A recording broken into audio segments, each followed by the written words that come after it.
Thank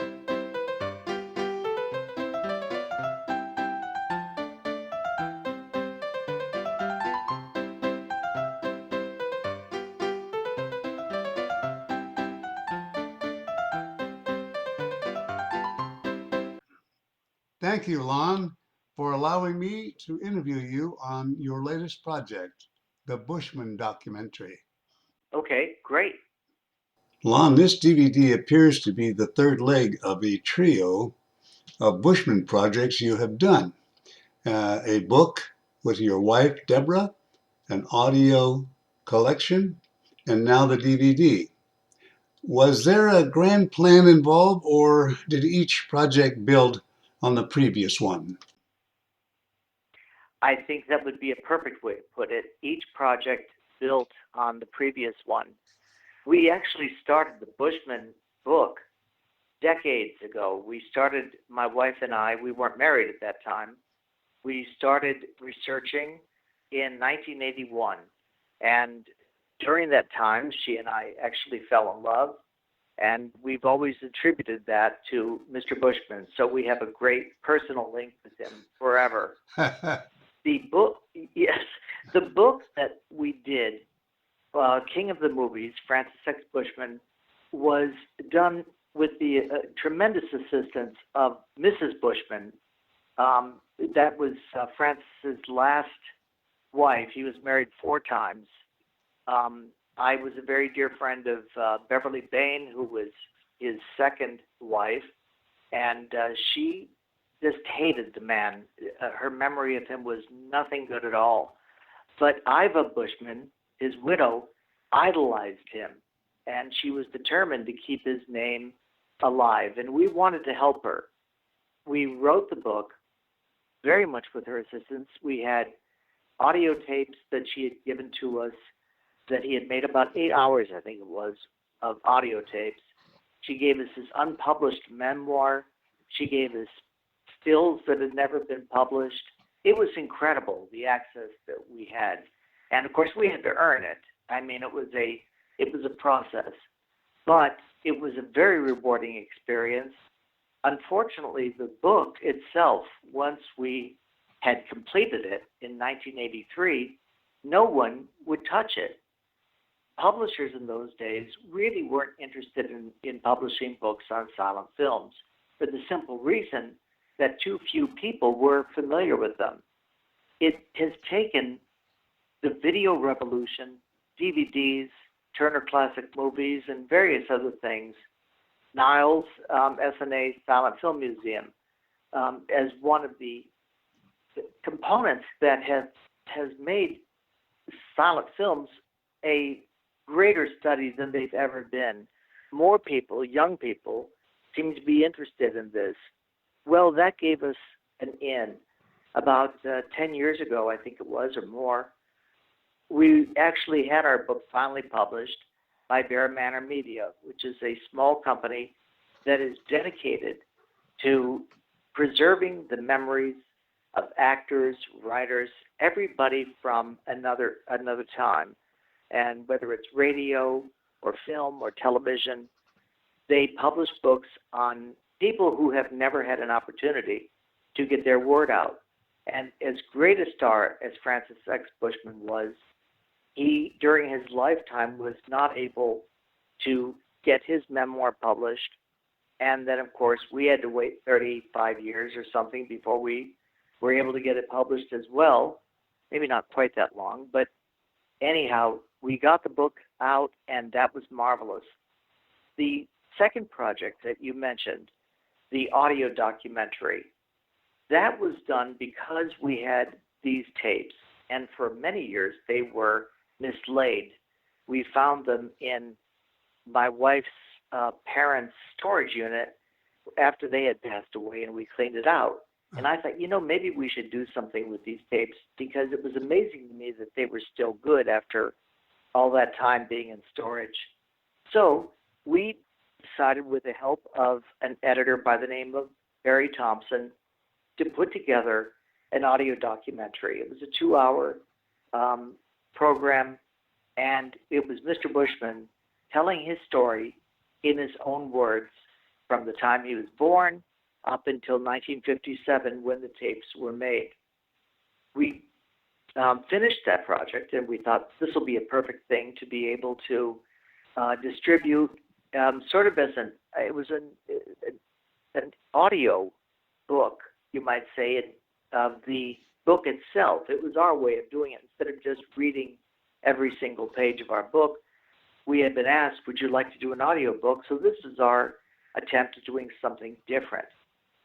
Unfortunately, the company that was going to be releasing it went out of business, I think the same week that we were going to be going into distribution. So that audio documentary has been shelved until the present. The documentary, the video documentary, was another story. I wanted to do this because I felt that, well, actually, I had become ill. I was diagnosed with cancer, and I didn't know how long I was going to be around. And I thought, what would I really like to do if I had something on a bucket list, so to speak, to complete? And it had always appealed to me to make a documentary film about Francis X. Bushman, and more importantly, to try to rescue as much footage as was available from his long career.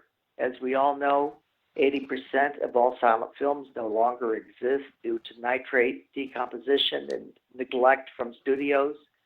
And I knew that the percentage of Bushman's films that had survived was very low. Well, I looked into it more carefully for the very first time, and I was in constant touch with the Library of Congress, Warner Brothers, the BFI, the Eye Institute in the Netherlands, of Film Archive in Italy, in Paris. It has just been, I was able to contact archivists all over the world who had essentially the key to these films.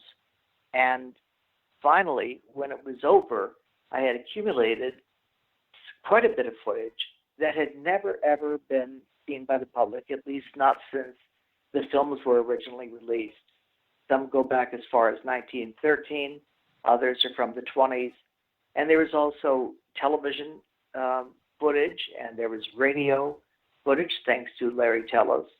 And we had all of this marvelous stuff, and it only made sense that this would be part of a documentary. Well, I really wondered how on earth was I going to produce this. I don't have the skills or the tools to do that kind of editing. And I spoke to David Keene about what we were attempting to do, and he suggested that Niles go in as partners on this project. And part of that, and this is the greatest gift, to be able to work with Zach Sutherland, who was on the board at that time and who is the in-house editor for Niles. Well, I didn't realize at the time, but I was working with a young genius.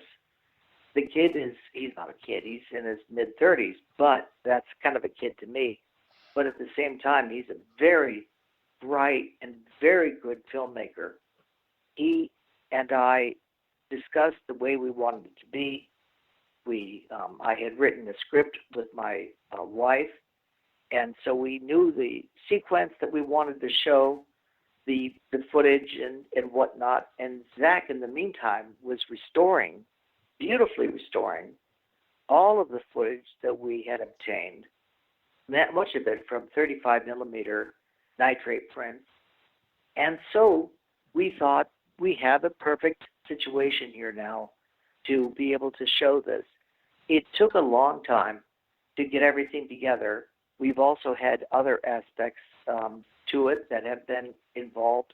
I had to negotiate with Warner Brothers for the footage from Ben-Hur, the chariot race, and that was very difficult. Initially, they wanted us, I forget what it was, something like, a few $1,000s for 30 seconds. I forget how much exactly.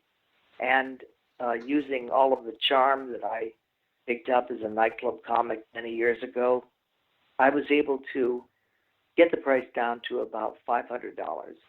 So that was a nice break.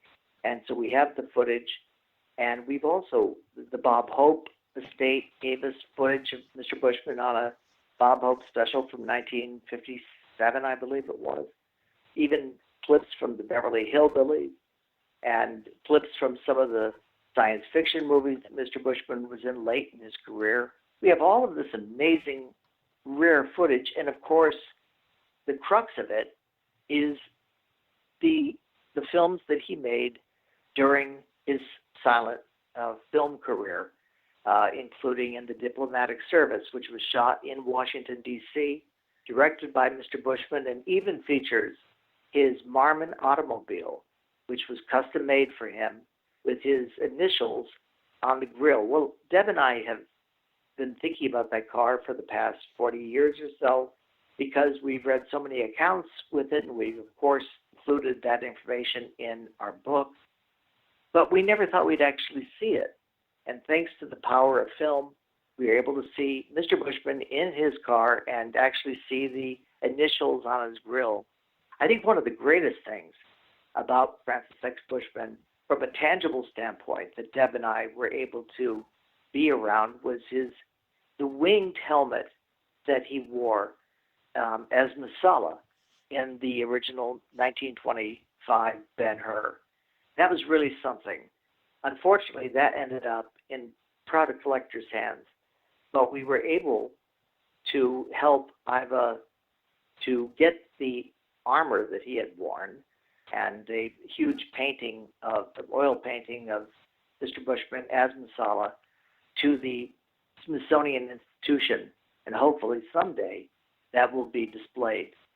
But everything has been an attempt. All of these things basically has been our attempt to venerate the man, to make his work accessible to those who would be at all interested in seeing it.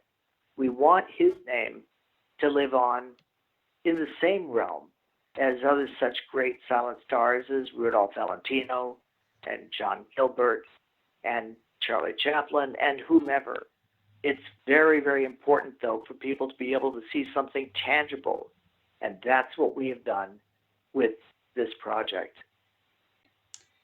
Thank you so much. Well, you're certainly welcome, Larry. I really appreciate your helping spread the word about this documentary.